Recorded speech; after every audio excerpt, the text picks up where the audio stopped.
আজকে ফেলেই দেবো এই ছাগলের শুটকিটাকে। ভাইয়া তুমি এইটাকে এইভাবে ফেলে দিচ্ছ কেন? আরে আমার এটা রান্না করতে ভালো লাগে না, এই জন্যই ফেলে দিচ্ছি আমি। আরে আরে তোমরা দুইজন দাঁড়াও, তোমরা এত সুন্দর শুটকিটাকে এইভাবে ফেলে দিও না। এটাকে ফেলবো না তো কি করবো, আমি একদম রান্না করতে পারি না, এই জন্যই আমি ফেলে দিচ্ছি এইভাবে। এটা আমরা নিয়ে গেলাম, তুমি আমাদের ওখানে খেতে চলে এসো। ভাই চল এখন জলদি জলদি এই শুটকিটাকে একদম কেটে রেডি করতে হবে। আরে মিম দাঁড়াও দাঁড়াও, এইটা আমাকে দাও, আমি রেডি করে দিচ্ছি। আচ্ছা নাও তুমি এটা রেডি করে দাও, আমি পরে রান্না করছি। এটা রেডি করার জন্য প্রথমে এটাকে চিড়ে নিয়ে একদম কেটে ছোট ছোট করে নিব। এরপরে এটাকে পাতিলের মধ্যে দিয়ে একটু সিদ্ধ করে নিতে হবে, তাহলে মিমের জন্য সুবিধা হয়ে যাবে। আর আগে বন্ধুরা, তোমরা যদি তোমার মাকে ভালোবাসো তাহলে ভিডিও দিতে লাইক করে দাও এবং চ্যানেলটিকে সাবস্ক্রাইব করে কমেন্টে বলে দাও তোমরা কোন ক্লাসে পড়ো। এইবার রান্না করার জন্য পরিমাণ মতো সব মশলা দিয়ে দিব। এরপরে আমার শুটকিগুলো এর মধ্যে দিয়ে তার উপরে আরো বেশ কয়েক রকমের মশলাগুলো দিয়ে দিব। সব শেষে পরিমাণ মতো 1 বোতল ভিনেগার দিয়ে এটাকে কিছুক্ষণ একটু রান্না করে নিলেই আমার রান্নাটা একদম রেডি হয়ে যাবে। এই যে দেখো, বলতে বলতে আমার রান্নাটা একদম হয়ে গেছে। এইবার এটাকে উঠিয়ে নিয়ে আমার ভাইয়ের কাছে নিয়ে যাই, অপেক্ষা করতেছে। বা বোন অনেক সুন্দর ঘ্রাণ আসতেছে, একটু খেয়ে দেখি তো।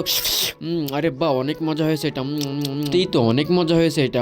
হ্যাঁ মিম তুমি সত্যি অনেক সুন্দর রান্না করেছো। আরে আমাকে রেখে তোমরা একাই খাচ্ছ মানে আমাকে একটু দাও। তুমি প্রতিদিন এত দেরি করে আসো কেন? হ্যাঁ, ফুরে যাওয়ার পরে।